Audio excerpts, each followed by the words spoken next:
인사드리겠습니다. 저는 서울대학교 사범대학 교육학과에 있고요. 학부에서는 교육사회학을 가르치고 있고, 그 다음에 대학원에서는 국제비교교육이라고 해서 주로 한반도 바깥에 지역과 사람들과 그 다음에 문화 그리고 교육에 관심을 기울이고 있습니다. 프레이리의 삶, 페다고지의 내용과 의미, 페다고지의 비판과 쟁점, 한국에서의 페다고지, 그리고 무엇보다 의식화라고 하는 개념, 그리고 오늘날 왜 페다고지를 다시 읽어야 되는지, 대학교 들어와가지고 읽으면서 이제 낙서도 하고 온갖 이야기도 하고 그랬던 기억이 있습니다. 당시에는 사실 페다고지라고 이야기하지만 이게 교육 영역 내에서 무엇보다 중요하게 생각했던 키워드가 이제 민중교육이었었습니다. 민중교육이라고 하는 키워드로 페다고지를 알게 되고, 교육학계로 들어가기 이전에 신입생 데리고 선배들이 의식화 교육이라고 해서 시켰던 그 교재라고 보시면 될 것 같습니다. 거기서 고민하고 꼭 이게 연구 주제로 삼았던 것이 공동체 이슈였었습니다.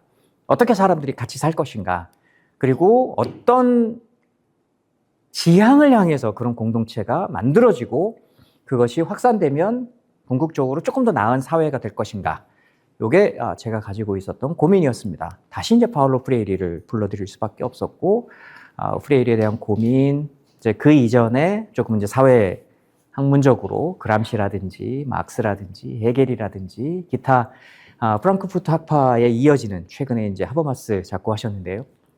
하버마스에 이르는 어떤 근대적인 틀 안에서의 합리적이고 이상적인, 그러면서도 우리가 만들어 나갈 수 있는 공동체에 대한 이야기가 있었습니다. 대학원은 어떻게 기회가 돼서 미국으로 가게 됐고요. 제 지도 교수는 프레이리하고 같이 일을 하셨던 분이었습니다. 프레이리가 꽤 중요한, 나중에 이제 잠깐 이야기를 하겠지만, 추방당한 다음에 다시 브라질로 돌아간 이후에 교육감을 하게 됩니다. 그때 어떻게 브라질의 어떤 지자체 활동으로서 교육을 조금 더 민주화할 건가라고 하는 관심을 기울이게 되고, 그때 뭐 연구도 그다음에 활동도 같이, 기획도 실천도 같이 했던 분이 이제 지도 교수였었습니다. 프레이리의 삶과 활동에 대한 이야기를 간략하게 말씀을 드리겠습니다. 프레이리 1921년 브라질 북동부 페르남부쿠 헤시피에서 태어났습니다. 1997년도에 이제 작고하시긴 했지만 저는 프레이리를 본 적이 없습니다. 97년도에 작고하셨으니까 제가 학부 마치기도 전에 이제 작고하셔가지고요. 양차 세계대전 사이의 대공황 속에서 가난을 경험했습니다. 이게 되게 유명합니다. 도대체 이 사람이 경험했던 그 굶주림이라는 게, 가난이라는 게 어느 정도냐? 며칠을 못 먹을 정도였었습니다. 이게 먹을 게 있는데 굶지는 않지 않습니까? 사실 아버지가 나름 사업도 성공하고 또 이렇게 뭐 공무원으로서 좀 먹고 살 만한 집안에서 태어났음에도 불구하고, 여기 양차 대전 사이라고 이야기를 하지 않습니까? 그리고 2차 세계대전 이후에 전 세계적인 어떤 가난의 파고, 즉 경제 공황의 파고가 개도국에 상당히 중요한 영향을 미칩니다. 이 가정도 그런 영향을 받았고, 아버지가 실직하고 그러면서 며칠 굶을 수밖에 없는 그런 가난을 경험을 하게 됩니다. 프레이리가 이 정도에서 이제 그 주변에 있는 다른 사람들은 뭐 말할 필요도 없었겠죠. 페르남부쿠 대학에서 졸업을 합니다. 법학과 철학을 했습니다. 교육학을 공부하지 않았습니다. 그리고 변호사에 합격을 해서 변호사 생활을 시작합니다. 1년을 채 하지 않았습니다. 그리고는 이 길이 내 길이 아닌 게벼, 그러면 때려치고 고등학교에서 철학을 가르쳤습니다. 그리고는 나중에 다시 옮겨서 주정부 공무원이 되는데, 이 주정부 공무원으로 담당한 게 이제 문해교육 프로그램이었다고 보시면 될 것 같습니다. 주정부 공무원으로 있으면서 박사학위를 취득합니다. 헤시피 대학에서 교수로 임용이 되는데, 이때 비로소 교육사 철학을 가르치기 시작을 합니다. 이게 박사학위에서 교육학의 철학을 공부를 했는데요. 사실은 이제 철학이 대상이 자기가 고등학교 교사로 있으면서, 그리고 공무원으로 있으면서 했었던 교육에 대한 이슈를 가지고 들어와서 합니다. 그래서 주로 막스, 헤겔 이런 어떤 철학을 중심으로 해서 브라질 현장 내에서의 당시 브라질의 다양한 교육적인 문제를 풀어내려고 했던 게 바로 박사학위 논문이었었습니다. 이거를 나름 잘 정리해가지고 읽을 만한 책으로 내놓은 게 페다고지입니다. 1964년 해시피의 페르남부코 성인 문해교육 프로그램을 책임지게 되는데요. 이때 64년도가 되면 학위를 받고 나서 이제 5년 정도 지난 거 아니겠어요? 즉 군사정부 상당히 좀 이게 정치적인 격동 시기를 브라질이 겪게 되는데요. 그 정치적인 격동 시기에 나름 진보적인 그리고 어떤 그 인민의 삶과 그들에게 관심을 기울일 만한 정권이 들어서게 되고 이때 성인 문해 교육 프로그램을 확장하자라고 하는 대대적인 이슈가 있었습니다. 이때 이 프로그램을 책임지게 됩니다. 사실 이 프로그램이 이 정권에 있어서는 상당히 중요했습니다. 이유가 뭐였냐면 우리나라는 투표를 할 때 투표 등록을 하지 않습니다. 그죠? 누구나 이 나라 국민이면 투표권이 주어지는 거고 신분증 하나 들고 가면 투표를 할 수 있습니다. 그러나 당장 미국만 가도 투표를 하려면 투표 등록을 하셔야 됩니다. 투표 등록을 하지 않으면 비록 그 나라 국민이고 신분증이 있다 하더라도 투표를 할 수 없습니다. 이게 꽤 중요한 상황입니다. 그러면 투표 등록을 해야 될 거 아니에요. 투표 등록은 어떻게 하냐? 가서 이름 쓰고 주소 쓰고 자기 번호 쓰고 이걸 할 줄 알아야 됩니다. 이거를 못하면 투표권을 주지 않습니다. 글자를 모르면 즉 비문해인 상태에서는 정치 참여 기회조차도 박탈한다는 이야기인 거죠. 이 꽤 오랜 역사를 우리는 미국 그리고 영국에서 알고 있습니다. 정치적인 권한, 정치 참여의 권한을 쟁취하기 위해서 어마어마하게 싸웠습니다. 옛날에는 돈 있는 남자한테만 줬고요. 그 다음에 배운 남자들한테만 줬습니다. 이러다가 남자들한테만 줬고요. 그리고 나중에 이게 여자들한테까지 가는 거고, 그리고 나중에는 이제 유색인종한테 넓어지는 그런 과정이 되고, 유색인종을 넘어서서 이제 이주민들한테까지 가는 방식으로 사회는 변동해 왔습니다. 1950년대 말, 60년대 초, 이 정부가 성인 문해교육 프로그램을 확장하려고 했던 가장 첫 번째 이유는 바로 이런 정치적인 이슈 때문이었습니다. 왜 대부분의 가지지 못한 그리고 유색인종의 국민들이 정치에 참여하지 못했기 때문에 그렇습니다. 따라서 프레이리가 이미 주정부 공무원으로 있으면서 했었던 다양한 문해교육의 프로그램의 효과, 효능, 이걸 새로운 정부가 적극적으로 받아들여서 주정부의 공무원 직위를 넘어서는 국가 단위의 문해교육 프로그램을 맡기게 된 거죠. 그런데요, 바로 군사 쿠데타가 일어납니다. 그리고 이 정부의 나름 정치적인 야망을 가지고 또 이 정부에 복역했다고 생각하는 사람들을 대거 명단을 작성해서 잡아들입니다. 대략 한 6천 명 정도 된다고 하고요. 그리고 이 중에 거의 많은 사람들을 내쫓습니다. 한 달 정도 아마 제가 알기로는 감옥에 있었다고 하고 나오자마자 바로 가족들 데리고 이렇게 추방당하는 방식이 됐습니다. 이때 보셔야 되는 게 영구 추방입니다. 영구 추방. 나가면 못 들어온다 이 얘기인 거죠. 이건 이제 나중에 법을 바꿔가지고 영구 추방 당한 사람들이 들어올 수 있도록 해야 되는 거죠. 이게 이제 84년도에 이루어집니다. 사실은 80년도부터 들어올 수 있도록 법 바뀌어가지고 됐지만 실제 그런 정치적인 상황이 되지 않아서 제때 들어오지를 못합니다. 프레이리는 볼리비아를 거쳐서 칠레에서 5년 동안 성인문해 프로그램으로 일합니다. 브라질은 포어권입니다. 포르투갈어를 씁니다. 근데 이제 요 지역 빼고 바로 브라질 꼭지에 붙어 있는 수리남이 불어를 쓰고 나머지는 거의 대부분 스페인어를 씁니다. 따라서 프레이리의 페다고지 오브 디 오프레스드라고 하는 원래 책은 포어로 나왔어야 되는데 쫓겨난 다음에 자기가 68년도에 이 책이 나와가지고 칠레에 있을 때 나왔습니다. 스페인어가 첫 번째 판입니다. 그리고 나중에 포어로 영어로 번역이 되고 그 다음에 포어로 번역이 됩니다. 칠레에서 일했던 5년 동안의 성인 문해 교육 프로그램의 효과가 전 세계적으로 잘 알려져서 유네스코 상을 받습니다. 그래서 프레이리가 유네스코 상을 받았다는 이야기를 하지만 도대체 무슨 일로 그냥 문해교육과 관련해서 거대한 이론을 만들었으니까 그렇지 않습니다. 칠레에서 했었던 5년 동안의 문해교육 프로그램이 대대적인 성과를 얻었기 때문에 그때 저걸 받게 됩니다. 그 공로로 1970년 이제 미국으로 건너가서 하버드 대학의 객원연구원으로 1년 체류를 하게 됩니다. 그래서 자기가 가지고 있었던 68년도에 이미 책이 나왔으니까 그 책의 내용을 이렇게 논문으로도 내고 그다음에 각종 세미나나 수업에서도 다루고 하게 됩니다.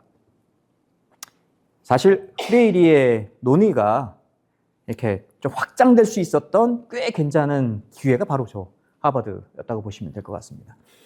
나중에 80년 이후에도 다시 하버드로 돌아갈 수 있는 기회를 찾으려고 그랬었는데요. 하버드에서 안 받는다고 했습니다. 왜냐하면 그때는 이미 전 세계적인 빨갱이 대열에 우리 프레이 선생이 들어가 있었기 때문에 하버드는 엄청나게 보수적인 곳이었기 때문에 받아들이지 않았었습니다. 1971년 1년을 마치고 스위스 제네바의 WCC로 갑니다. 월드 카운슬 오브 처치스 해서 세계 교회 협회 아마 이렇게 되는 걸로 알고 있습니다. WCC의 전문위원으로 일하기 시작을 했는데요. 당시 WCC는 교회에서 도대체 무슨 일을 했을까 싶은데 정치적인 어떤 그룹이 즉 특정 정당이나 혹은 학자라던가 어떤 이념 그룹이 나서가지고 다양한 개도국의 활동들을 하기에는 위험한 시기였었습니다. 냉전이 치열하게 진행이 되고 있었고 끊임없이 그래서 넌 어느 편이야? 이거를 이게 질문받던 상황. 그래서 내 편이 아니면 철저하게 배제하거나 아니면 이게 밀어내는 그런 상황이어서 사람들의 삶에 관심이 있는 대부분의 일들은 사실 종교의 이름으로, 종교기관의 이름으로 이루어졌었습니다. 이거는 단지 기독교만 그런 건 아니고요. 대표적인 게 이제 천주교, 캐톨릭이 그렇게 했었죠.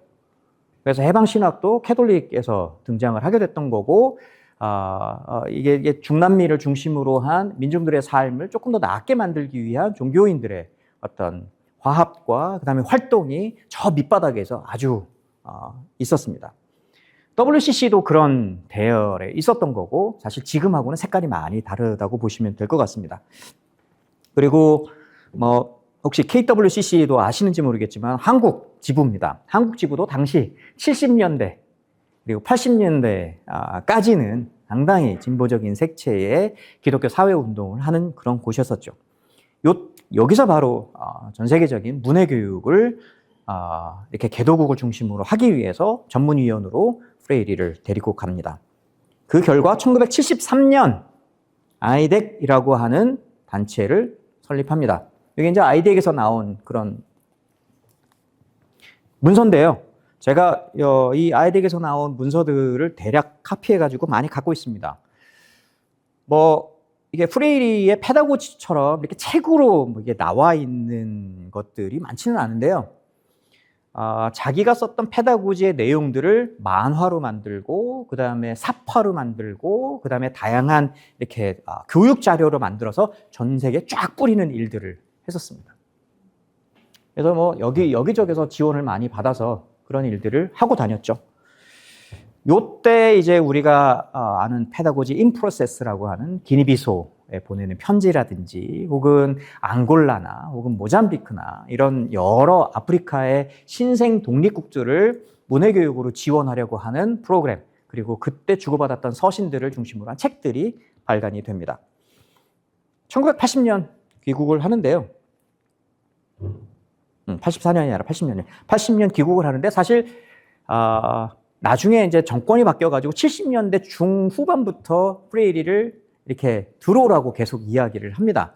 근데 정작 들어가가지고 할 수 있는 자기의 여건이나 그리고 여전히 자기를 찾는 바깥에 이런 요구들이 있어가지고 들어가지 못했었습니다. 80년 귀국을 하게 되고 혹시 이 책을 보셨는지 모르겠지만 Education and Democracy라고 하는 책인데요. 우리나라 말로는 교육과 민주주의라고 번역이 되어 있습니다. 제가 번역했습니다.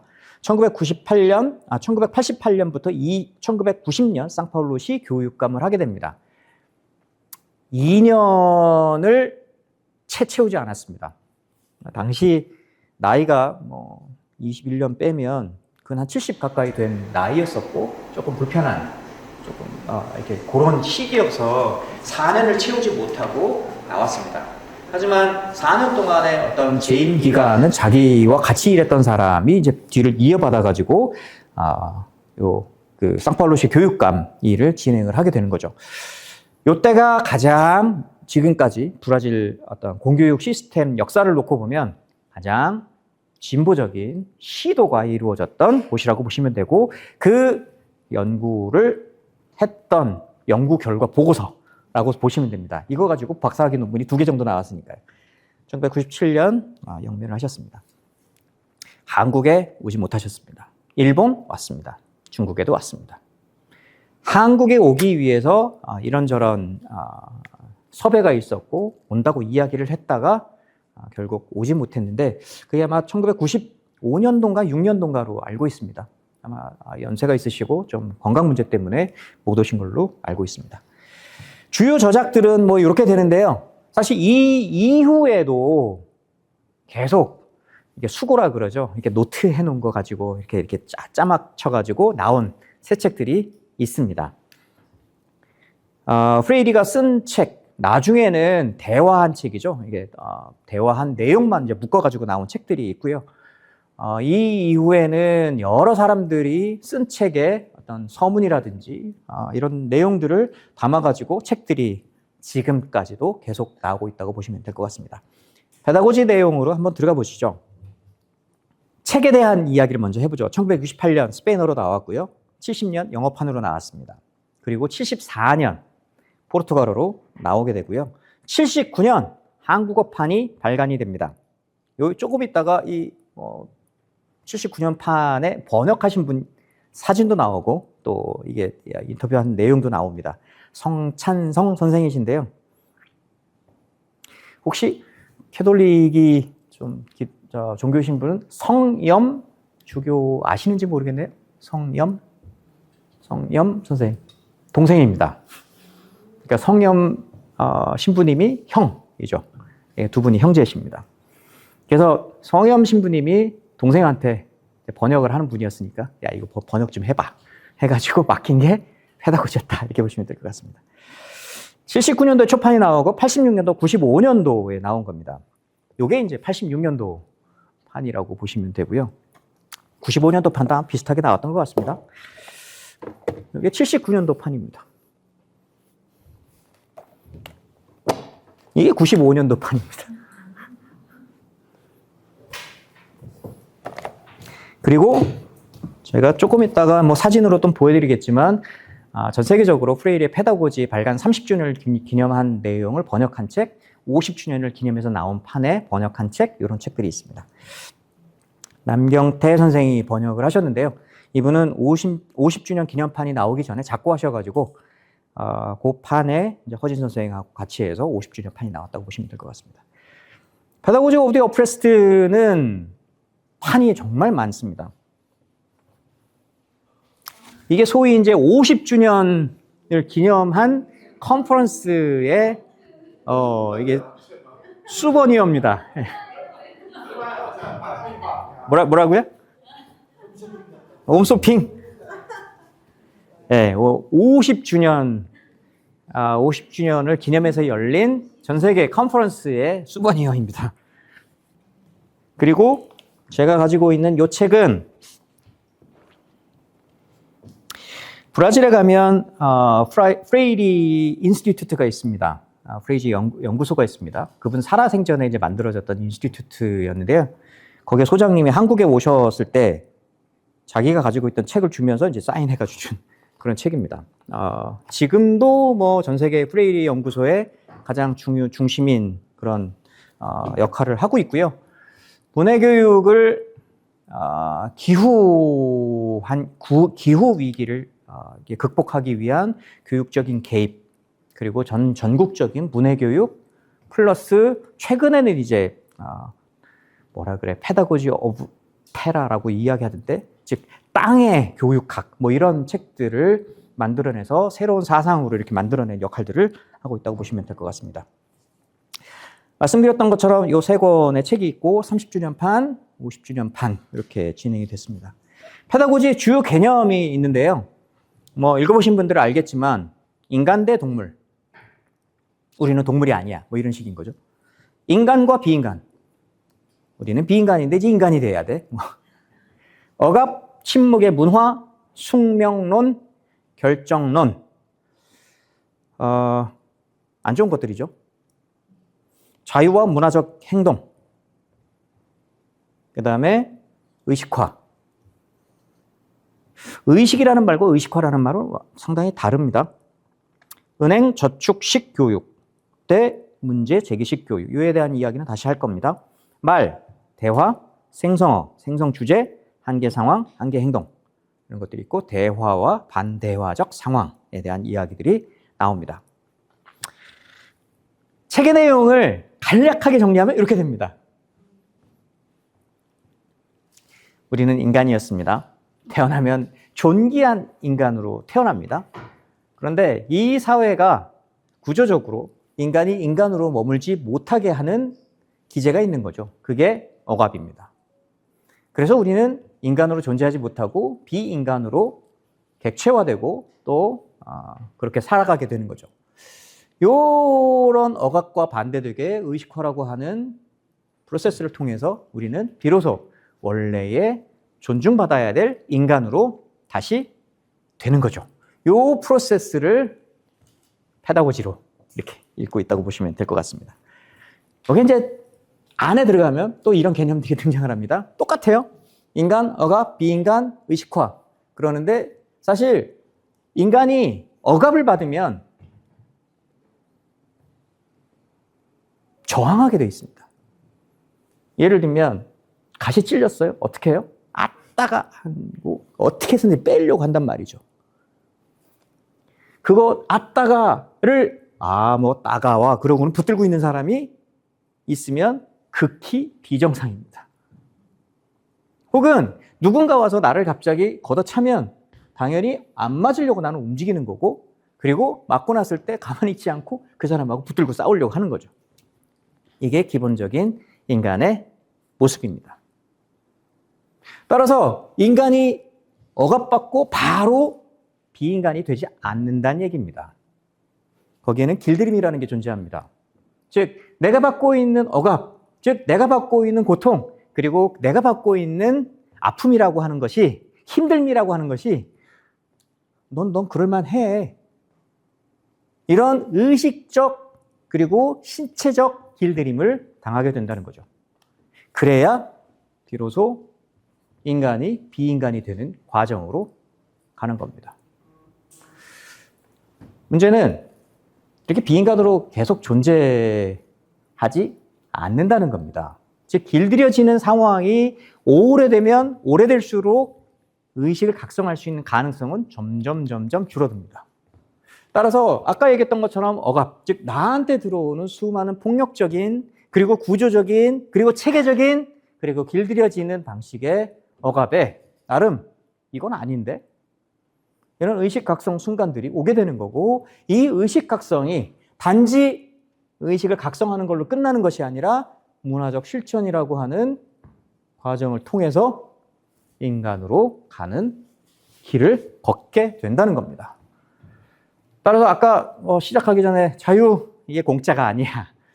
당연히 값을 치러야 되는 거죠. 값 어떻게 치르냐고요? 아주 비싼 값을 치를 수밖에 없습니다. 마치 산 밑으로 내려왔지만 내가 다시 산 위로 올라가려면 산 밑으로 내려올 때 힘든 거하고는 전혀 차원이 다른 방식의 힘듦을 가져야 되는 거하고 똑같습니다. 이게 비인간이 되어가는 과정입니다. 이게 인간이 되어가는 과정인 거죠. 이때 길들이는 과정, 그게 바로 은행 저축식 교육입니다. 프리리 하면 두 가지를 기억하죠. 첫 번째, 의식화. 그리고 또 하나가 바로 이겁니다. 은행 저축식 교육과 문제제기식 교육. Banking education, problem posing education. 이러면서 프레일이 이야기하면 그 두 가지는 그래도 익숙하지 않을까라고 이야기하는 게 바로 이겁니다. 은행 저축식 교육과 문제제기식 교육을 통해서 한쪽으로는 사람이 되지 않는 억압의 상태를 유지하도록 하는 그런 길들임이 이루어지는 거고, 문제제기식 교육은 사람이 아니었던 상황에서 사람이 되어가도록 하기 위해서 끊임없이 의식이 각성되는 계기를 만들고 그것이 문화적인 실천으로 이어갈 수 있도록 힘을 부여하고 기회를 제공하고 그리고 물어붙이는 그런 움직임이 있습니다. 그래서 이런 표들은 다 보셨죠? 이게 이제 책에 나오는 내용을 그냥 쓴 겁니다. 은행저축식 모델 너무 익숙할 겁니다. 교사는 가르치고 학생들은 가르침을 받습니다. 교사는 모든 것을 알고 학생들은 아무것도 모릅니다. 딱 그렇죠? 저는 다 알지만 여러분들은 아무것도 몰라요. 저는 가르치고 여러분들은 앉아서 그냥 제가 가르치는 걸 수용하는 것뿐이죠. 교사는 생각하고 학생들은 생각하지 않습니다. 저는 가르치기 위해서 생각하지만 여러분들은 아무런 생각을 안 하는 거죠. 저는 질문하고 여러분들은 답변만 하는 겁니다. 교사는 말하고 학생들은 얌전하게 듣습니다. 교사는 훈련시키고 학생들은 훈련을 받습니다. 교사는 선택하고 자신의 선택을 강요하고 학생들은 거기에 동의합니다. 교사는 행동하고 학생들은 교사의 행동을 통해서 행동한다는 환상을 갖습니다. 몸으로 다 느껴지지 않나요? 그렇게 사셨잖아요. 꽤 오랫동안 그렇게 사셨잖아. 교사는 지식의 권위를 자신의 직업상의 권위와 혼돈하고 그 권위로서 학생들의 자유를 억압합니다. 지식이 갖는 권위와 교사가 갖는 직업적 권위가 교사들은 똑같다고 생각을 하는 겁니다. 여러분들 혹시 지식의 권위라고 하는 것이 본질적으로 뭘 의미하는지 아세요? 여기 책들 많죠. 지혜의 숲에 이게 오셨는데 지식이 갖고 있는 권위가 뭘까? 실제한다라고 하는 것, 실제한다는 거에 대한 감각, 그리고 무엇을 더 많이 알고 덜 알고 있는 거에 대한 감각, 이들 사이는요, 만나가지고 이야기를 해보다 보면 금방 이게 나타납니다. 드러납니다. 이게 영어로 appear 혹은 emerge라고 얘기하죠. 드러납니다. 저 사람이 나보다 뭔가를 더 많이 아네. 혹은 이런 저런 이 관점이 저 관점보다 조금 더 나은 거네. 실제 존재한다는 거에 대해서 이게 훨씬 더 많은 걸 설명하고 있네. 내가 좀 덜하나 봐. 나 조금 더 내공을 쌓아야 되겠는데. 이런 권위적 관계, 즉 이게 지적 권위를 둘러싼 관계가 사실은 이렇게 은연중에 이렇게 드러납니다. 이거는 누가 딱 이렇게 마치 공식을 주어져 가지고 이걸 알고 있으면 더 많이 하고 이런 방식이 아닙니다. 현상학적인 그런 관계인 거죠. 그런데 이거를 도식적이고 그리고 제도적이고 그리고 마치 주어진 것으로 교사들은 알고 있다는 이야기인 거죠. 왜? 교사니까. 내가 여기 섰으니까. 그럴 권한이 나한테 주어져 있으니 내가 당신들보다 당연히 권위적인 사람인데 그 권위적이라고 이야기할 때 그 주체가 내가 가지고 있는 지식의 권위라고 생각을 하는 거죠. 사실 그게 쉽지는 않습니다. 꼭 그렇지도 않습니다. 교사는 학습 과정의 주체이고 학생들은 단순한 객체일 뿐이다. 그래서 학생들한테 주체가 된다는 이야기를 하지도 않을 뿐만 아니라 그런 기회조차도 주지 않고 그럴 여지도 주지 않습니다. 그래서 최근에 혹시 그런 표현 들어보셨는지 모르겠는데요. Student Agency. 에이전시라는 말은 사회복지에서도 많이, 사회복지 하시는 분들도 많이 쓰실 겁니다. 행위주체성. 자기가 가지고 있는 정치적인 일을 상당히 자율적이고 또 뭔가를 바꾸어내기 위해서 자기 내부에서 이렇게 해내는 힘. 이걸 뭐 에이전시라고 이야기하는데, 교육에서는 좀 많이 씁니다. 특히 교사를 둘러싸서 티처 에이전시라는 표현을 쓰는데, 글쎄요, 요거는 나중에 질문 나오면 뭐 조금 더 깊게 이야기하지만 우리나라의 교사들은 그냥 공무원입니다. 공무원. 국가에서 시키니까 월급 받고 먹고 사는 거예요. 이게 공무원이 하는 거는 절대 자기 직무 범위를 넘어서면 안 되는 거고, 그 직무도 따다다다다다 지침에 돼 있는 걸 그냥 따라가는 거인 거죠. 우리나라 교사들 그리고 동아시아의 교사들은 딱 이런 형태의 교직을 지금까지 유지해 왔습니다. 이걸 벗어나기 위한 여러 화법들이 존재를 하는 거고, 그 중에 하나가 티처 에이전시 같은 말들이 나타나기 시작을 한 거죠. 이제는 이게 교사들한테만 있는 게 아니라 학생들한테도 있어 해서 쓰는 게 Student Agency, 학생 주체성, 학생 뭐 행위 주체성 뭐 이런 표현들을 씁니다. 무슨 얘기냐? 학생들이 주도적으로 자기가 뭘 배우고 싶어하고 뭐가 되고 싶어해서 그거를 주도적으로 만들어 나가는 힘이 있다고 인정을 해야 된다는 이 얘기인 겁니다. 이거를 인정하냐 마냐가 상당히 큰 일입니다. 그걸 인정하는 순간 애들이 요구하면 자, 저거를 받아줘야 돼? 말아야 돼? 판단을 해야 되는 거죠. 한 반에 애들이 25명 있으면 25명의 행위 주체성을 다 인정을 하다 보면 수업이 되겠습니까? 그러니 이 중간에 묘한 조화, 균형, 이걸 어떻게 맞춰야 되느냐가 학교 교육에 정말 꽤 큰 문제가 됩니다. 그러니 선생님들 입장에서는 쓰기 좋아서 에이전시라는 말을 지금까지 자기들한테는 써왔는데 이제는 학생들한테도 쓰자고 하니 야, 이걸 써야 돼? 말아야 돼? 하는 이야기를 하게 됩니다. 그러고 나서 이게 뭐 전체적으로 돼 있는데 이게 은행저축식이 비인권화를 하는 과정인 거고 저쪽 인권화를 하는 과정이 문제제기식 교육이 됩니다.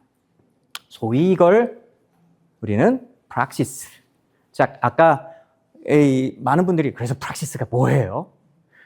한두 마디로 이야기할 수 있는 게 아닙니다. 요 전체적인 일이 이루어가기 위해서 한 사람이 놓여있는 상황, 변화의 과정, 그리고 그 변화의 과정을 통해서 갖게 되는 끊임없이 자기를 이론화하고 다시 실천의 대상으로 삼고 실천의 주체가 되어서 뭔가를 바꿔나가고 있는 그 과정, 이거를 프락시스라고 합니다.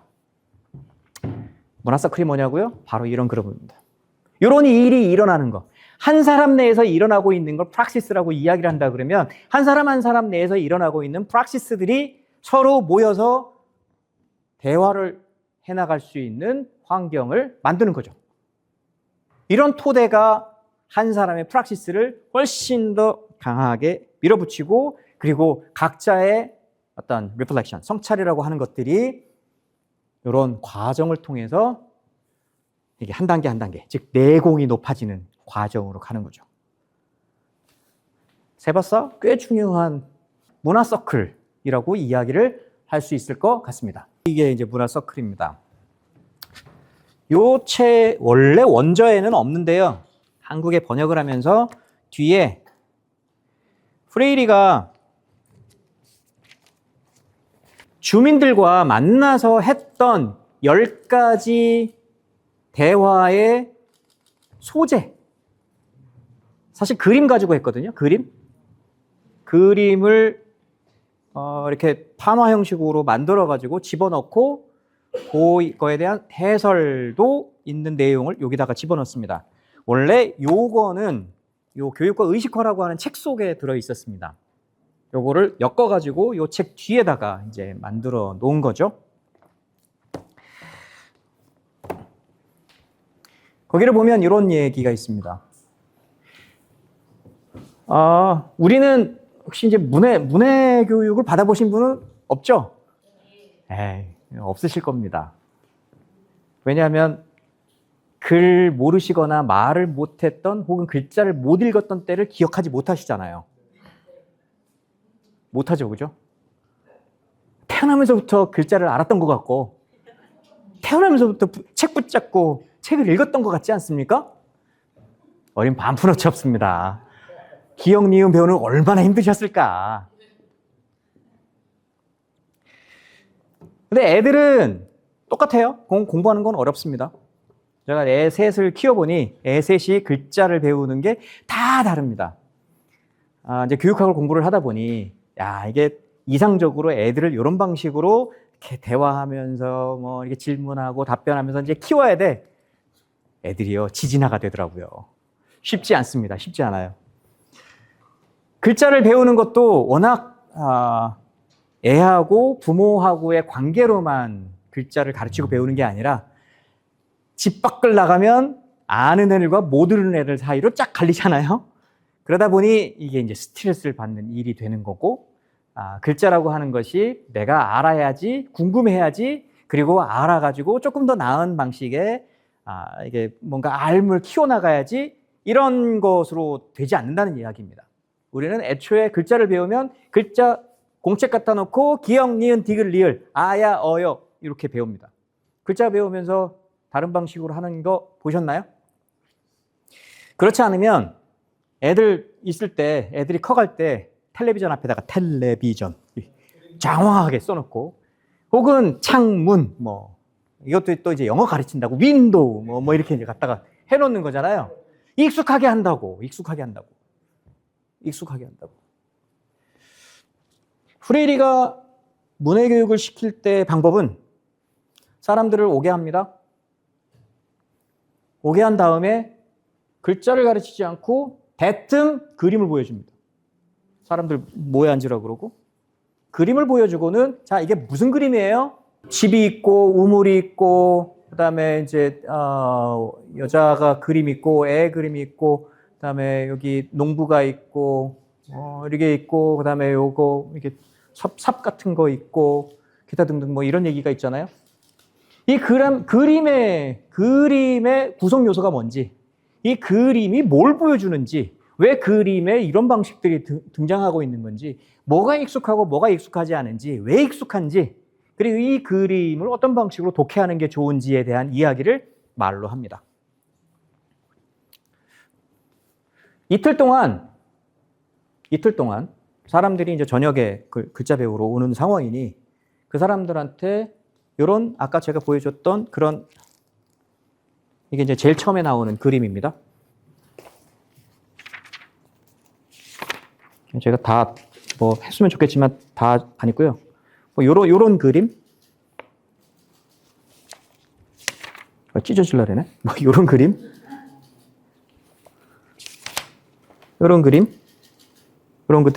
그림을 대략 보여줍니다. 그리고 맨 마지막에 가면 이 그림을 보여줍니다. 자기들 그림이에요, 자기들 그림. 10번째 그림입니다. 이틀 동안 10개의 그림을 가지고 서로 대화를 하는 거죠. 이틀이 끝나면 3일째부터 글자를 가르쳐 주기 시작합니다.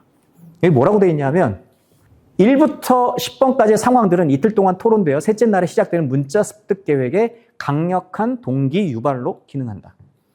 이틀 동안 시간을 허비하는 게 아니라 당신들 왜 글자를 배워야 되는지를 뼈저리게, 무엇보다도 자기 삶에 있어서 자기 존재를 확인할 뿐만 아니라 자기 존재가 처해 있는 상황을 오롯이 똑바로 볼 수 있도록 하기 위해서 글자를 꼭 배워야 돼. 이걸 알게 하는 게 바로 앞에 이틀 동안의 10개 상황에 대한 이야기가 되는 거죠. 이게 뭐냐고요? 문화 서클입니다. 모여가지고 같이 이야기할 수 있는 사람. 아까 얘기했던 이거는 개인의 변화예요. 이거를 훨씬 더 복잡하게 얘기하면 헤겔, 정신현상학에 대한 이야기가 됩니다. 하지만 교육이라는 화두로, 교육에 대한 개념으로, 사투리로 온전히 이야기하면 이렇게 되는 겁니다. 한 개인. 그런데 그런 한 개인의 프락시스적인 삶의 성찰이 나와 더불어서 같이 하고 있는 사람들이 있을 때 바로 무슨 말을 공부를 해야 되고 왜 공부해야 되고, 그리고 우리가 처해 있는 상황이 어떤지를 내 혼자만의 프락시스가 아니라 나와 공간과 시간을 공유하고 있는 사람, 나와 억압적인 관계에 같이 놓여 있는 사람, 그러나 다른 방식으로 생각을 하고 있는 사람, 혹은 다른 방식으로 살았다고 생각하는 사람들이 모여서 말을 터놓고 이야기하는 그런 시공간이 됩니다. 그게 문화 서클입니다. 그래서 제가 이 자리가 문화 서클이라고 이야기를 하는 이유가 되는 거죠. 무엇보다 프레이리는 생성어가 되게 중요하다고 생각했습니다. 첫째 날부터 둘째 날까지 이어지는 10개의 상황을 통해서 서로 무슨 얘기를 하는지 보는 거죠. 평소에 이런 이야기를 해본 적이 없고 자기의 삶의 상황에 대해서 이렇게 돌아볼 수 있는 여지의 화법을 써보지 않은 사람들이 자기 삶의 주변을 구성하고 있는 상황들의 그 속에서 단어를 끄집어내는 겁니다. 셋째 날에는 이제 가나다라, 기역, 니은 그걸 배우는 게 아니라 생성어를 만들어내는 겁니다. 이 사람들은 농부예요? 그러면 농부를 씁니다. 농부를 구성하고 있는 음소들을 다 이게 해체하는 겁니다. 니은을 가르치는 거고, 오를 가르치는 거고, 이응을 가르치는 거고, 비읍, 우 다 떨어뜨려 놓는 거죠. 그리고 이 음소들이, 철자들이 어떤 구조 속에 있는지, 전체 구조는 어떻게 돼 있고, 얘네들이 모여졌을 때 어떤 말들이 있는지를 쫙 보여주는 겁니다. 그러면 자기가 농부라는 말을 글자를 보고 이해하고 알아나가는 것만큼, 그러니까 그냥 알아야 된다는 게 아니라 농부라고 하는 말의 화법과 의미를 아는 만큼 정말 빠르게 글자를 배우기 시작을 한다는 거죠. 이게 전 세계적으로 가장 의미 있고 또 획기적이고 효과적인 방식으로 문해 교육을 했던 얘기였었습니다. 그래서 생성어를 만들어내는 거죠. 자, 어떤 말부터 시작을 할까? 어떤 말이 익숙해요? 어떤 말을 알고 싶어요? 뭐 이런 겁니다. 그 말의 맥락을 검토를 하고 그 말을 둘러싼 수많은 상황 속에 있는 질문들을 끄집어내고, 그리고 여기서 이론이라고 얘기하지만 이론은 대학 교수나 연구자들이 하는 게 아닙니다. 모든 사람들이 자기 이론이 있어요. 세상을 보는 눈들이 있다는 거죠. 그 눈은 되게 체계적이고 구조화되어 있습니다. 비록 그걸 이론이라고 이야기하지 않는다 하더라도. 왜? 이론이 있어야만 행동할 수 있거든요. 왜? 옳고 그른 거 갈지 말지 수많은 판단을 하게 하는 내 안의 마음의 구조, 그게 이론입니다. 그것을 비판적으로 성찰하게 하고, 그리고 지금까지 내왔던 거하고는 다른 방식의 답변을 내도록 합니다.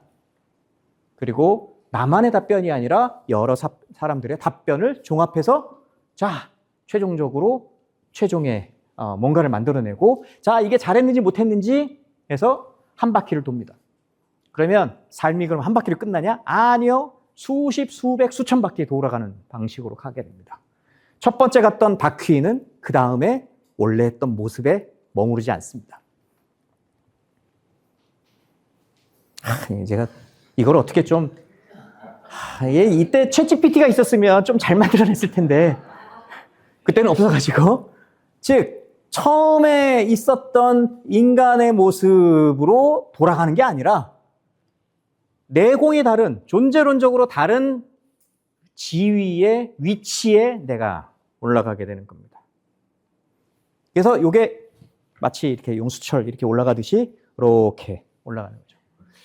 혹시 뭐 철학에 좀 익숙하신 분들은 헤겔의 이게 변증법 이야기라고 보시면 될 것 같습니다. 그리고 프레이리의 페다고지를 보시면 사실 많은 부분이 이렇게 대화적 행동과 반대화적 행동에 대한 이야기를 하고 있습니다. 그래서 협력, 일치, 조직, 문화의 종합이라고 하는 것이 대화적 행동의 기본적인 행위 패턴이고, 이것이 뭘 의미하는지, 하지만 이와 반대편에 있는 반대화적 행동 이론으로 협력에 반대되는 정복, 일치에 반대되는 분할 통치, 조직에 반대되는 조종, 그리고 문화의 종합에 반대되는 문화적 침략에 대한 이야기를 상당히 길게 쓰고 있다는 걸 아실 것 같습니다. 프레이리의 책은 이런 점에 있어서 좀 명쾌합니다. A가 있으면 항상 안티테제가 있는 거죠. A, not A가 있어요. 협력이 있으면 정복이 있는 거지. 우리는 정복에 반대되는 협력을 해야 됩니다. 분할하고 통치하는 게 있어요. 이거를 극복해서 우리는 일치된 뭔가를 만들어내야 되는 거죠.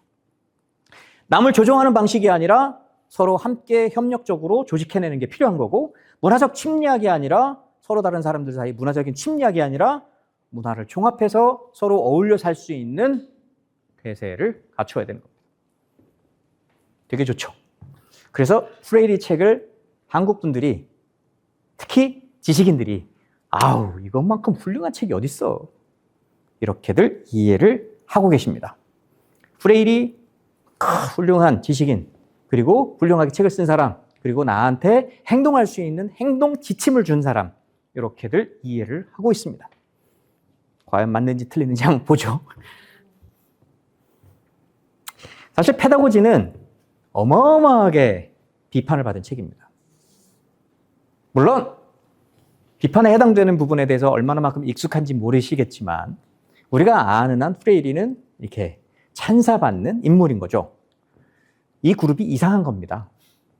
프레이리는 들어오는 순간부터 욕을 얻어먹었던 사람이고 아직까지도 욕을 얻어먹고 있습니다. 정치적인 이슈로 욕을 얻어먹는 거고, 정치적인 이슈로 욕을 얻어먹는 거고, 그 다음에 교육적인 어떤 패턴상 이념이 맞지 않기 때문에 욕을 얻어먹는 거고, 그리고 학술적으로 이 사람이 내세우고 있는 이런 명쾌한 이분법이 말이 되냐는, 그리고 근대성 안에 갇혀 있는 남성 중심적인 언어를 쓴 사람으로 비판을 받고 있습니다. 대표적인 게 이제 요 엘리아스라고 하는 사람의 비판입니다. 엘리아스의 비판은 이렇게 정의가 됩니다. 프레일이 누구냐? 세계를 변혁하는 변혁적 교육가. 에이, 아니야. 유토피아 사상가. 알죠? 유토피아라는 말이 무슨 말인지. 존재할 수 없는 세계란 뜻입니다. 존재하지 않는 땅이란 뜻입니다. 유토피아는. 그 사람이 프레이리를 바로 이 책입니다.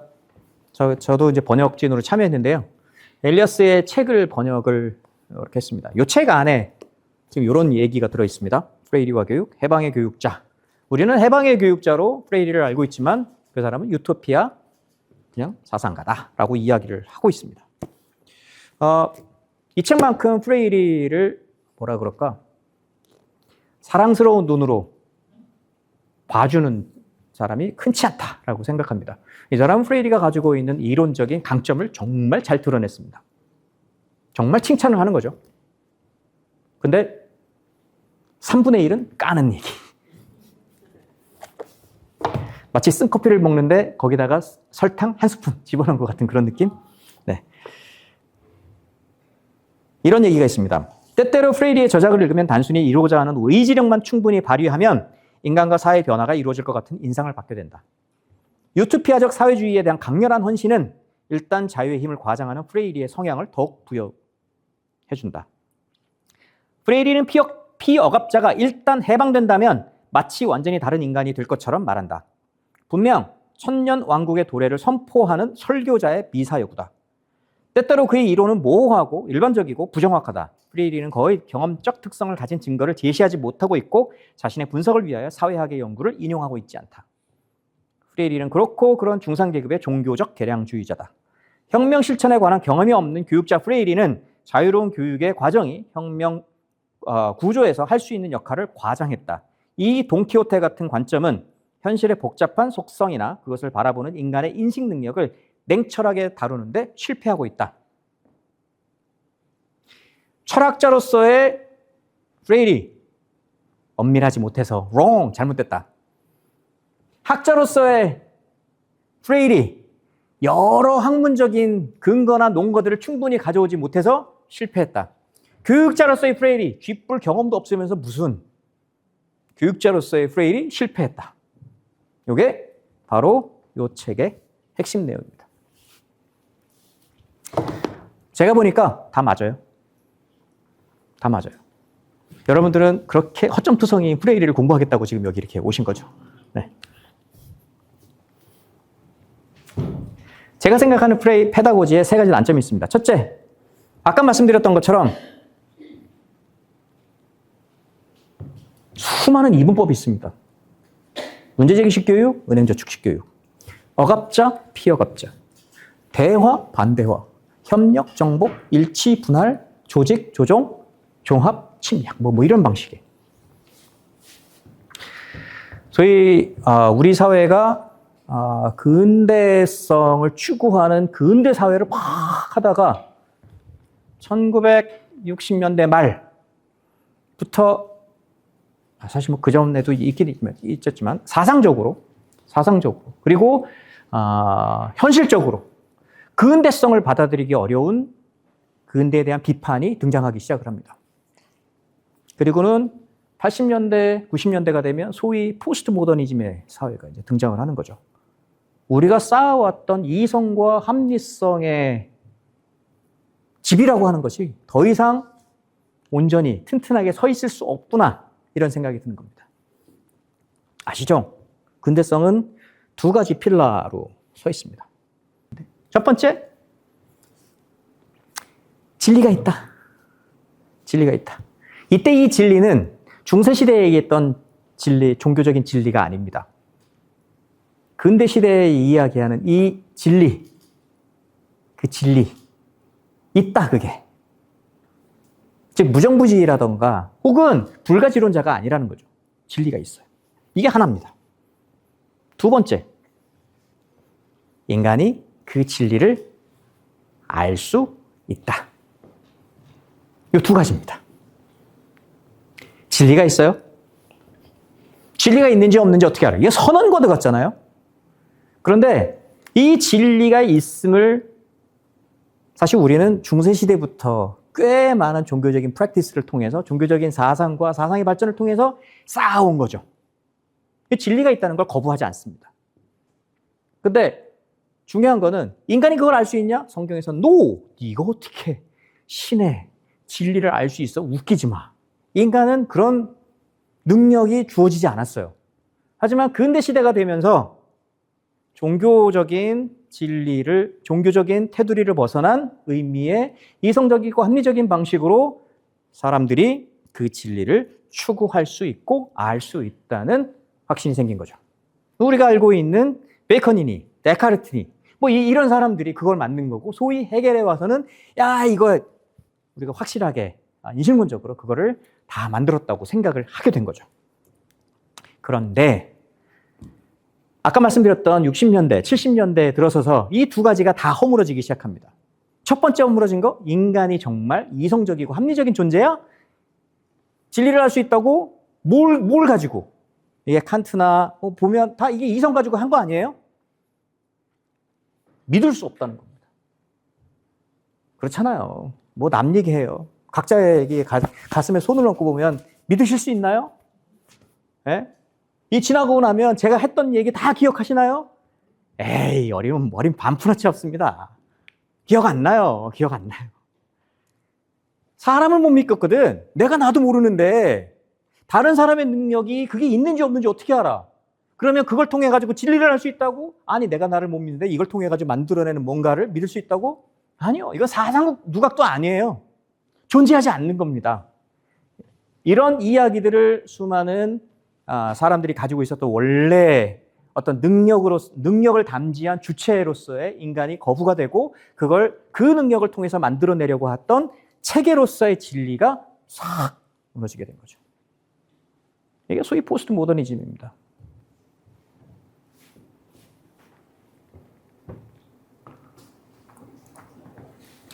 그 모더니즘의 핵심이 바로 이겁니다.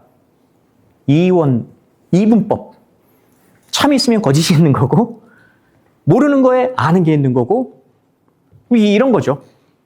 아주 단순합니다. 근데 명확합니다. 명확해요. 그래서 이게 되게 쉬워요. 아니, 정확하게는 쉽게 느껴집니다. 세상에 아는 것과 모르는 것 사이에 정말 먼 스펙트럼, 꽤 긴 스펙트럼이 있습니다. 근데 근대성 속에서는 아는 것과 모르는 것 딱 두 개밖에 없어요. 사랑하지 않는 것 딱 두 개밖에 없습니다. 두 번째, 비인간의 인간화를 위한 의식각성의 첫 순간은 어떻게 형성되나? 여기 볼까요?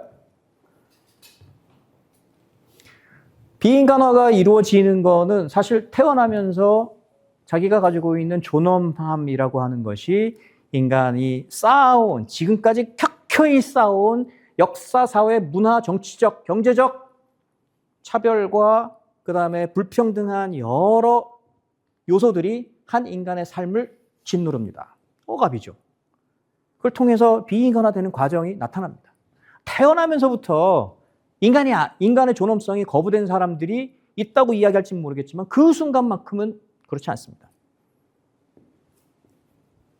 존재론적으로 문제는 도대체 비인간이었던 사람이 다시 엄마 뱃속으로 들어가는 것도 아니고 도대체 어떻게 의식각성의 첫 순간이 있냐는 거죠. 제가 이런 비유는 별로 좋아하지 않는데 이런 거죠.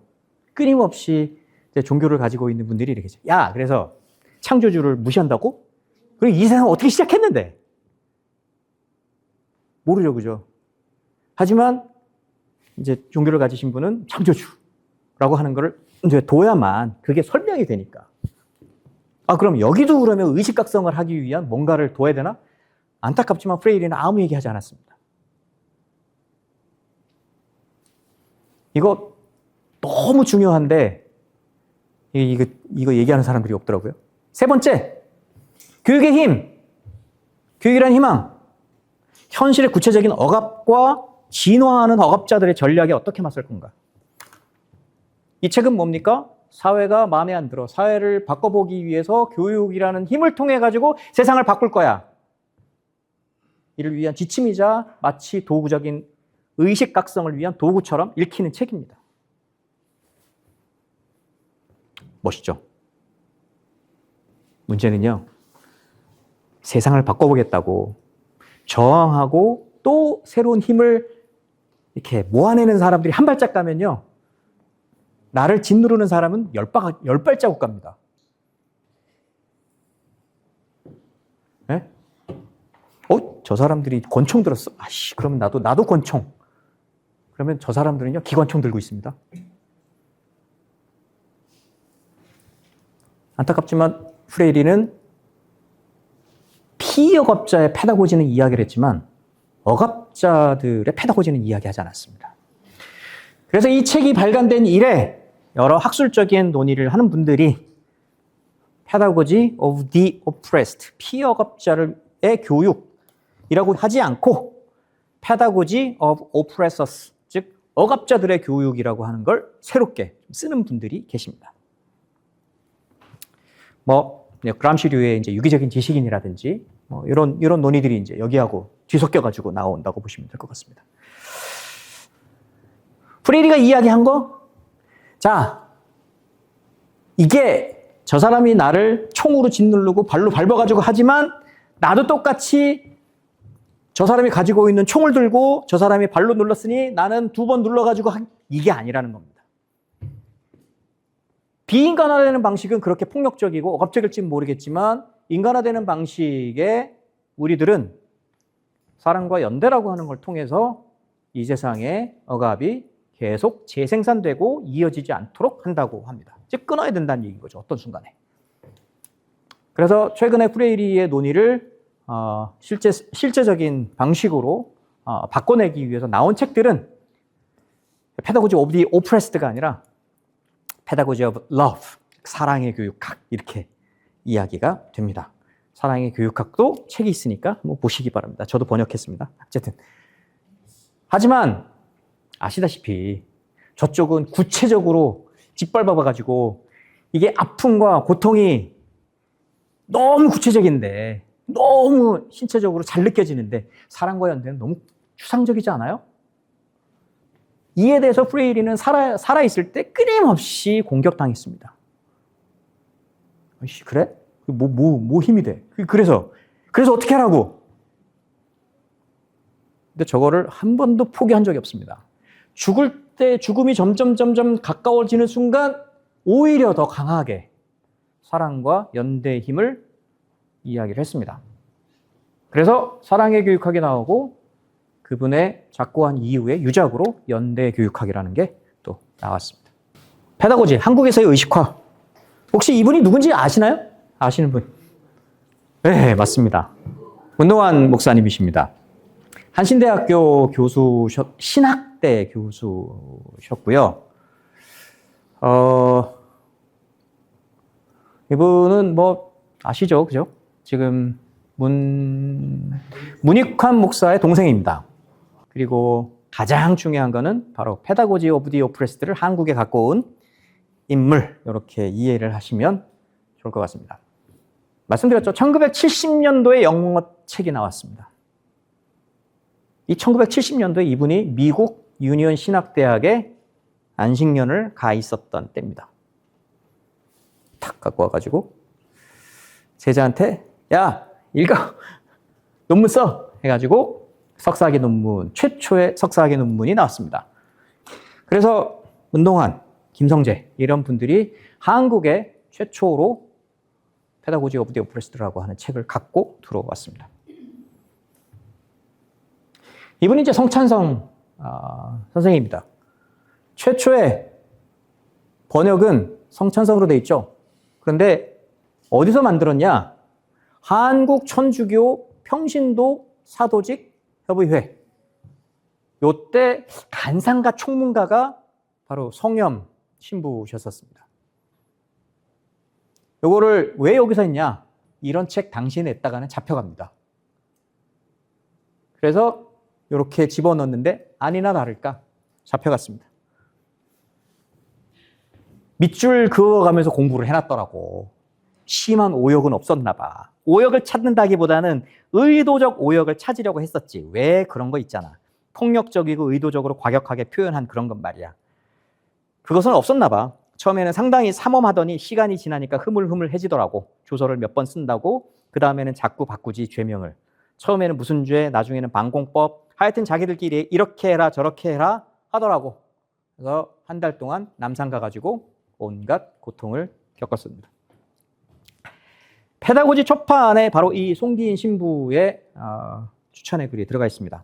반공을 지상과제의 하나로 삼고 있는 우리에게 그자들의 가장 예리한 칼끝이 어디에 있는지 보여주기 위해서다. 나라와 결례를 염원한다고 자부하는 모든 이들과 그들에게 도전을 받고 있다고 의식하는 이들, 그리고 자신과 국가와 역사의 주권자로 임하기를 바라는 선의를 가진 이들에게 일독을 권하는 바이다. 아니 무슨 뭐 책 하나 추천하시면서 이렇게 무슨 뭐 불 속에 뛰어드는 것 같은 느낌의 이게 글을 주셨는지 모르겠습니다. 그런데 그랬어요. 그랬습니다. 페다고지가 1979년도에 나올 때 딱 그랬습니다. 80년이 어떤 해입니까? 왜 금서로 이게 찍혀가지고 얼마 전에 이게 금서 목록에 다시 올라갔다 봤었습니다. 왜 군대에서 읽지 말아야 될 책 뭐 이런 거 있잖아요. 이제 페다고지가 계속 있었습니다. 이분이 이제 캐톨릭 책들 많이 번역하시는데요. 어쨌건 이때 이후로 난 죽었다 깨어나도 이런 책 다시 번역 안 해. 뭐 그랬다고 하더라고요.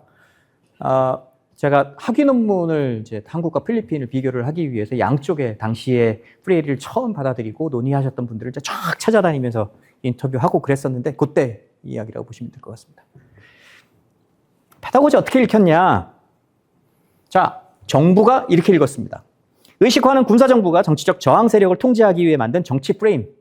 그 말이 무엇을 의미하건 상관없이 이 말을 사용하는 사람들에게 더 쉬운 집단 올가미로 작동했습니다. 그래서 오죽했으면 대학을 가는데 저희 부모님이 저한테 3가지 하지 마. 첫 번째, 술 먹지 마. 2번째, 담배 피우지 마. 3번째, 데모하지 마. 절대 의식화 안 돼.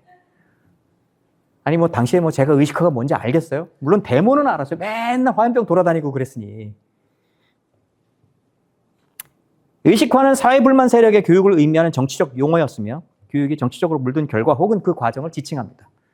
이런 의식화와 관련된 논의를 디코드, 즉 정치적으로 학술적으로 디코드한 논문을 제가 썼으니까 혹시 뭐 관심 있는 분들은 한번 읽어보시면 될 것 같습니다.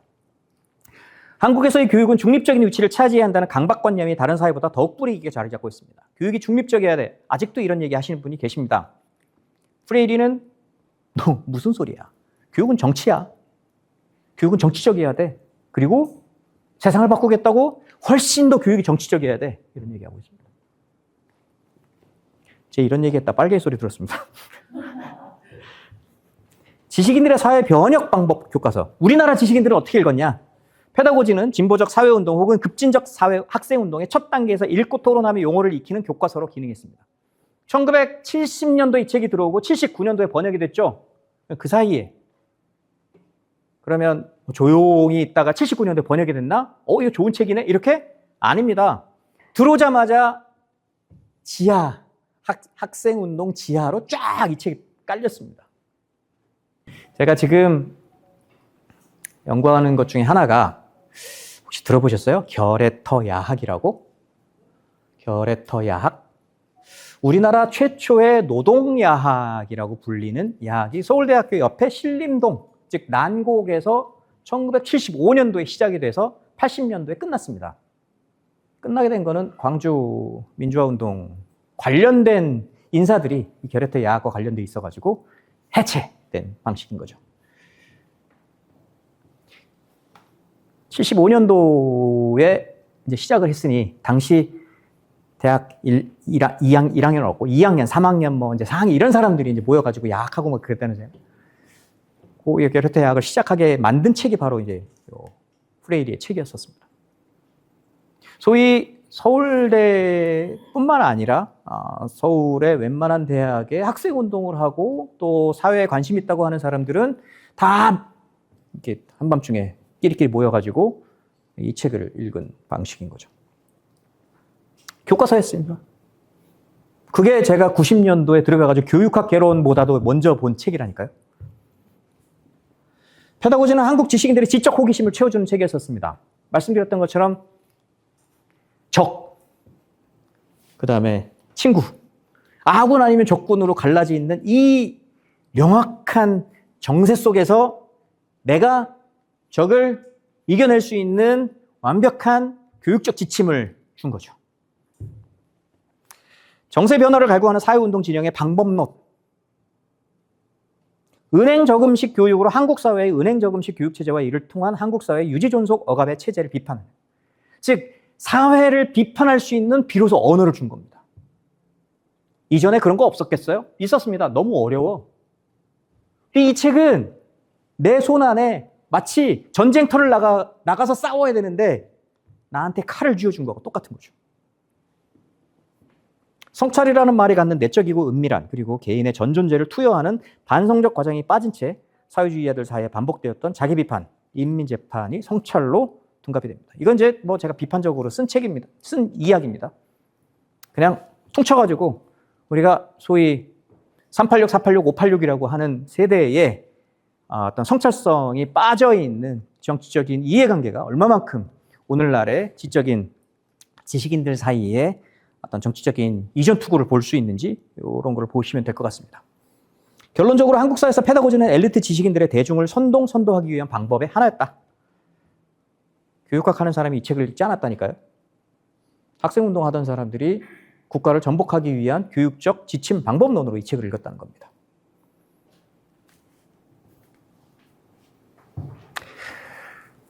즉 우리는 공부할 때 공부의 내용을 내 삶하고 투영해가지고 나를 바라보는 하나의 도구로 쓰지 않습니다. 무슨 얘기냐고요? 공부를 하면 공부를 해서 생긴 내공을 가지고 남한테 레이저를 쏩니다. 자, 저 사람 뭐가 잘못했지? 저 사람 잘못한 걸 어떻게 드러내지? 성찰이 아니라 비판의 도구로 쓰는 거죠. 이게 소위 한국 사회의 공부한 사람들의 자화상입니다. 뭐 누굴 얘기하겠습니까? 이제 나를 반성해야죠. 그렇습니다. 그런데 안타깝게 한국 사회에서 안다는 거, 더 많이 배운다는 거, 이게 그럴 수 있는 이 과정으로 이어주거나 이어줄 수 있는 방식의 훈련 혹은 그런 과정을 온전히 거쳐간 사람들이 많지 않습니다. 그러다 보니 내가 알고 있고 내가 옳다고 생각을 하고 내가 타당하다고 생각하는 방식대로 내 알물, 내가 알아온 방식을 그냥 전달하는 것밖에 없습니다. 그게 되고 나면요, 사실 가장 중요한 거 왜 배우는데? 배워서 뭐가 좋은데? 그거 배운 거 어디다 써먹을 건데? 텅텅 비는 거죠. 이런 거에 대한 답변이 없이 우리는 암, 배움, 교육이라고 하는 것들을 그냥 계속 이어갈 뿐입니다. 배움요? 프리리가 하는 얘기는 배우는 거, 아는 거, 그리고 세상과 대화하는 거, 결국 나를 향하라고 이야기를 하는 겁니다. 칼 들고서 싸우라고 얘기하는 게 아니라. 왜 프레이리를 오늘날 다시 읽어야 될까? 프레이리는 억압적 사회구조가 선명한 곳에서 투쟁을 만들어 가도록 하는 도구 이상의 사상을 제안하고 있습니다. 도구 이상의 사상입니다. 사상으로 읽어야 된다는 얘기입니다. 도구가 아니라. 프레이리의 사상은 세상의 문제를 교육적으로 풀 수 있도록 인도하는 핵심적인 원리입니다. 프레이리가 어마어마하게 중요한 이유는 이전에 사상이란 철학의 문제였었어요. 알아듣기 어려운 개념을 가지고 당신이 알아듣지 못하는 거는 당신이 아직 내공이 안 돼 있기 때문이야. 이건 거죠. 그게 아니라니까. 교육이란 태어난 애한테도 할 수 있는 거고 그들 사이에서 있는 관계 속에서도 교육은 있는 겁니다. 작고하시기 바로 직전에 우리 어르신들 사이에서도 배움과 그리고 성장은 매일매일 존재하는 겁니다. 그 일이 왜 중요한지를 새로운 교육의 언어로 보여준 거죠. 그의 사상은 교육이라는 이름으로 만들어내는 온전한 인간화, 사랑으로 매개되는 세계와의 대화를 말합니다.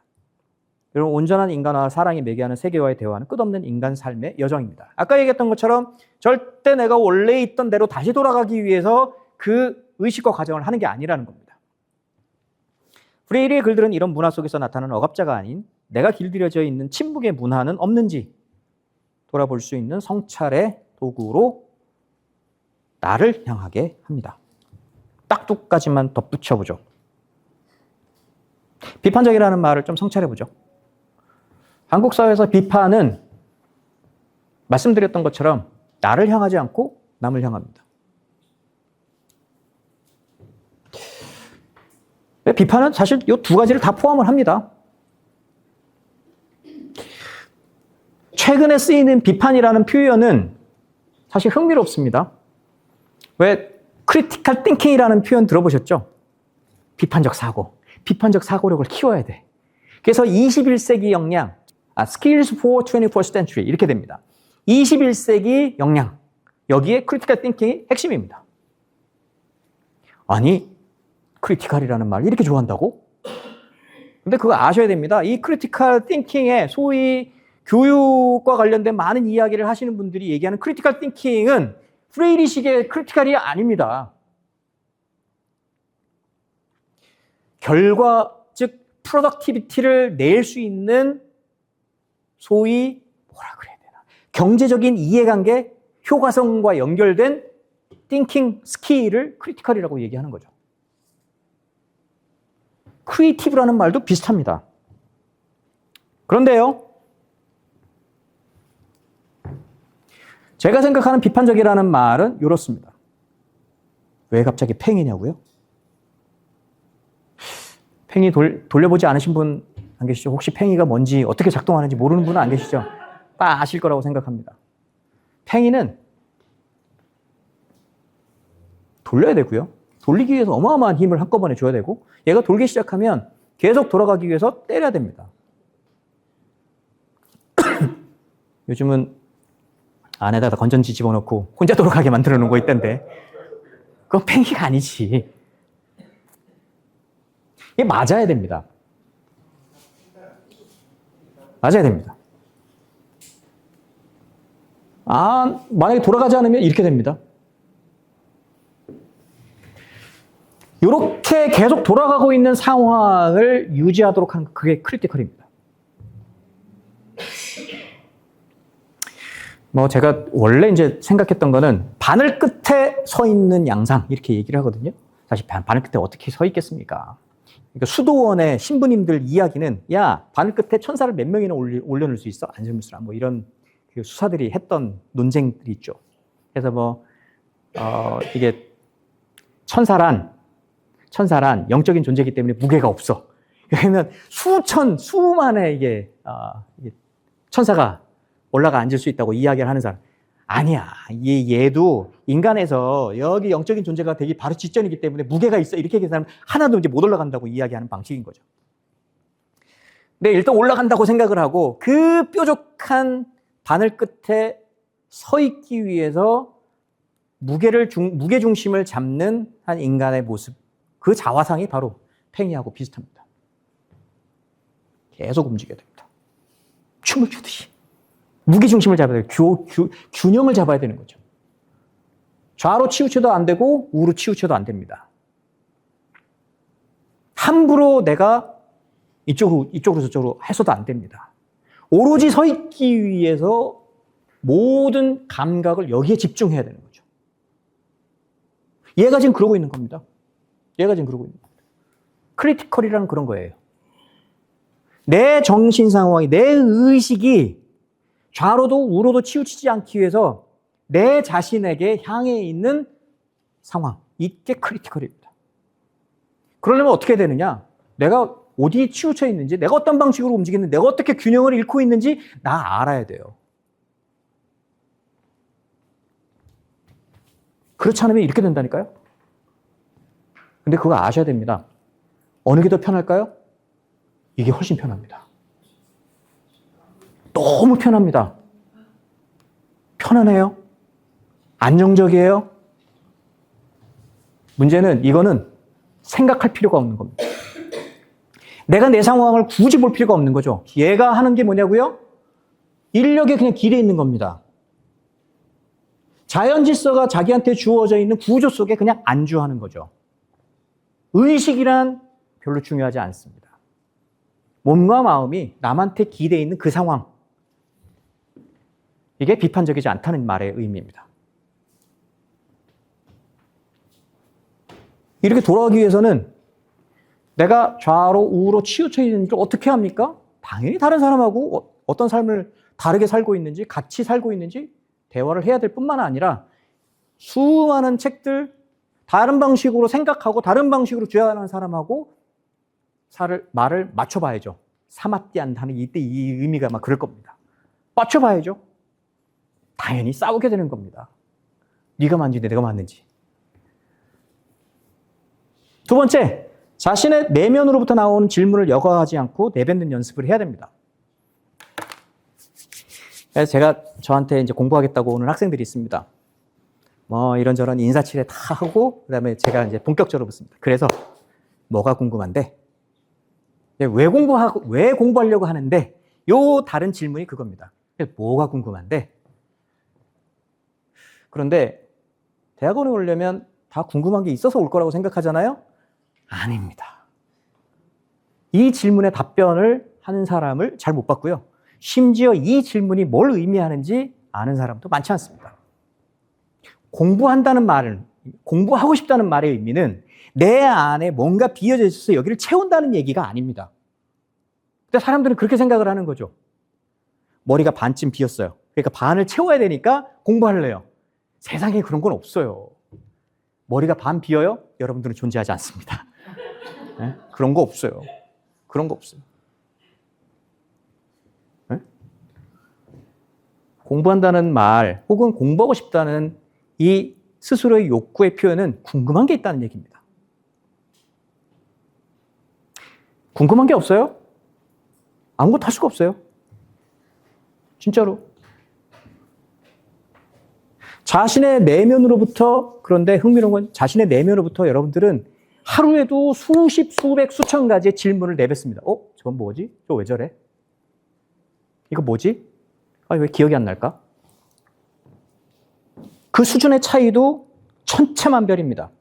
1 더하기 1은 뭐지? 이런 저차원적인 질문부터 시작을 해서 나는 왜 사는 걸까? 밑도 끝도 없고 답을 찾을 수 없는 그런 질문까지 어마어마하게 많은 질문을 매일 합니다. 하지만 대부분의 사람들은 그 질문을 꿀꺽 삼키죠. 내놓지 않습니다. 그냥 질문을 휙 지나가 버리고 마는 거죠. 이분이 누군지 아시나요? 네, 허병선 부사님이십니다. 당시에 이제 녹색대학에 학장하고 계실 때 제가 찾아뵀던 거고, 2005년도에. 그분이 쓰신 책이 이제 스스로 말하게 하라. 파울로 프레이리를 소위 우리나라 사회에 민중교육하고 연결짓고 해석하고 그걸 말로 표현한 가장 대표적인 인물이 이제 허병선 목사님이십니다. 즉, 스스로 말하게 하라. 이게 프레이리가 하고 싶었던 이야기입니다. 궁금한 게 뭔데? 왜 그렇게 생각하는데? 적어도 프레이리를 좀 읽고 해독하고 그게 우리 삶에 어떻게 연결되어 있는지를 고민하는 사람이라면 자기 스스로 말하는 방식, 그리고 그 스스로 말하는 것이 다른 사람의 스스로 말하는 방식과 어떻게 삼았게 될지 이걸 고민하는 것이라고 생각을 합니다. 제 발표는 여기서 마치겠습니다.